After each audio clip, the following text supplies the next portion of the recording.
कहाँ लैंथेनम यही रह जाएगा, एक्टिनियम यही रह जाएगा, सिर्फ सेरियम से लुटेशियम तक लैंथेनाइड सीरीज में आएगा और एक्टिनियम को छोड़ करके थोरियम से लॉरेंसियम तक ये आपका एक्टिनाइड सीरीज में आ जाएगा। नहीं, इस प्रकार से ग्रुप बनाया गया।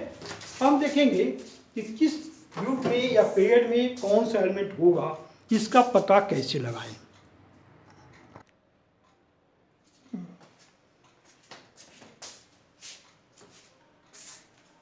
किसी तत्व का आवर्त सारणी में स्थान कैसे ज्ञात करेंगे, position of elements in periodic table कैसे ज्ञात करेंगे, डिटरमिन करेंगे, इसके लिए कुछ नियम दिए गए हैं। उस रूल्स को हम लोग कहते हैं, यहाँ पर रूल्स बनाए गए हैं, 5 रूल्स हैं। फर्स्ट में है according to electronic configuration outer most orbit number is the period of element. किस एलिमेंट का पीरियड जो है जिसका इलेक्ट्रॉनिक में लिखा जाए तो उसमें आउटर मोस्ट ऑर्बिट जो होगा उसको हम उसका पीरियड कहेंगे। जैसे हम देखिए यहाँ पर सोडियम 11, इसका पीरियड जो है सो 3 है, क्योंकि आउटर मोस्ट इसका 3 है। आउटर मोस्ट ऑर्बिट 3 होने के कारण सोडियम का पीरियड 3 हो गया। ठीक है, और देखिए point number 2, on NS1 and NS2 configuration S block elements are placed in 1 and 2 group respectively। याद देखिए सोडियम में 1:2, 2:2, 2p6, 3s1 कॉन्फिगरेशन है, तो आउटर मोस्ट ऑर्बिट के एस सबसेल में एक इलेक्ट्रॉन है, तो NS1 के अनुसार इसका जो है ग्रुप 1 होगा। यदि यहाँ पर 2 हो जाता तो ग्रुप 2 हो जाता। जैसे हम मैग्नीशियम लेते तो मैग्नीशियम में 3s2 हो जाता, तो आप पीरियड तो 3 ही रहेगा लेकिन ग्रुप उसका 2 हो जाएगा। तो इस प्रकार से NS1 NS2 कॉन्फिगरेशन पर हम लोग तय करते हैं कि एस कक्षा में कितने इलेक्ट्रॉन्स हैं। यदि इलेक्ट्रॉन की संख्या 1 है तो ग्रुप 1 होगा, और यदि एस सबसेल में इलेक्ट्रॉन 2 है तो ग्रुप 2 होगा। जैसे मैंने देखा गया मैग्नीशियम में ग्रुप 2 हो गया और सोडियम ग्रुप 1 हो गया। दोनों का पीरियड जो है वो 3 ही रह गया, कि मैग्नीशियम के साथ मैग्नीशियम और सोडियम दोनों का आउटर मोस्ट ऑर्बिट 3 ही है। अब यहाँ point number 3, on the basis of n-1d and ns configuration, d block elements are placed in group 3, 4, 5, 6, 7, 8, 9, 10, 11, 12। बताया गया कि डी ब्लॉक एलिमेंट जो है उनका कॉन्फिगरेशन होता है n-1d और ns में जितने इलेक्ट्रॉन्स होते हैं उसके आधार पर उनके ग्रुप का निर्धारण होता है, और n का मान मतलब बाहरी कक्षा से का मान जितना होता है तो उसका पेड होता है। जैसे यहाँ पर देखिए Fe का Fe26 1:2, 2:2, 2p6, 3:2, 3p6, 3d6, 4:2। इससे भले से इलेक्ट्रॉन जो होंगे वो d और s मिला करके होंगे, तो 3d यहाँ दिखा कि n-1d एंड ns। n-1d में कितने इलेक्ट्रॉन है, n-1d में इलेक्ट्रॉन 6 गो है और ns इलेक्ट्रॉन 2 है, तो कुल मिलाकर तो 8 हो गया। तो इनका ग्रुप हो जाएगा 8। आउटर मोस्ट ऑर्बिट नंबर कितना है 4 है, तो पेड़ हो जाएगा 4। तो लोहा का Fe का ग्रुप 8 हो गया, 6 + 2 8 इलेक्ट्रॉन्स के आधार पर, और पेड़ हो गया 4 आउटर मोस्ट ऑर्बिट नंबर के आधार पर। तो इस प्रकार से Fe का हम लोग देखें ग्रुप 8 पेड़ 4 हो गया, और यह क्या है डी ब्लॉक एलिमेंट है। कैसे देखें कॉपर के बारे में, Cu29 1:2, 2:2, 2p6, 3:2, 3p6, 3d10, 4s1। ये फुल फील्ड केस कहलाता है, जिसके आधार पर 3d में इलेक्ट्रॉन 10 हो गया और 4s इलेक्ट्रॉन 1 हो गया, मिला के 11 हो गया, तो ग्रुप इनका 11 हो जाएगा। और पीरियड 4 होगा, क्योंकि आउटर मोस्ट ऑर्बिट नंबर 4 है। इस प्रकार से हम लोगों ने कॉपर का और आयरन का दोनों जो डी ब्लॉक एलिमेंट हैं उनका ग्रुप एंड पीरियड का पता कर लिया। अब देखते हैं fourth point, p block elements are placed in 13, 14, 15, 16, 17, 18, 13, 14, 15, 16, 17 and 18 groups. For this 10 is added in total electrons of ns and np orbitals where n equal outermost orbit। याद रखिए एल्यूमिनियम 13, तो एल 13 में 1s2 2s2 2p6 3s2 3p1 यहाँ है।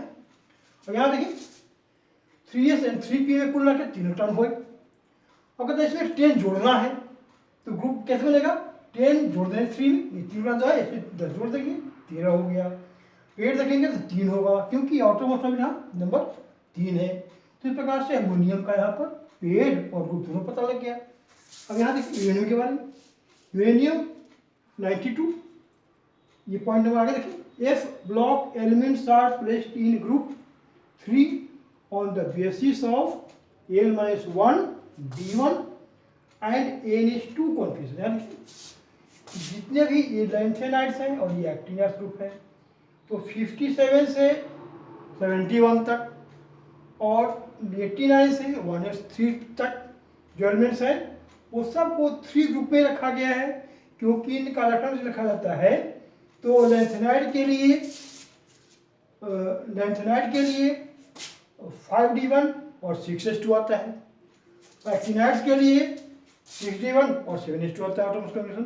क्या देखें यहाँ बताया गया कि लैंथेनाइड्स के लिए ग्रुप हो जाएगा 3 और पेड हो जाएगा 6, एक्टिनाइड्स के लिए ग्रुप हो जाएगा 3 और पेड हो जाएगा 7।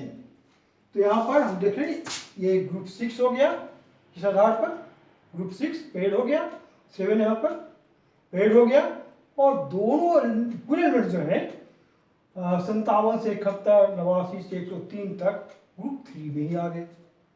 इस प्रकार से हम देख लिया यहाँ पर कि जो भी लेंथ है और क्या हुआ, लैंथेनाइड्स को यहाँ से ऐसे बैठाया गया, यहाँ से बैठाया गया। तो इस प्रकार से टेबल में लैंथेनाइड्स और एक्टिनाइड्स को नीचे स्थान दिया गया।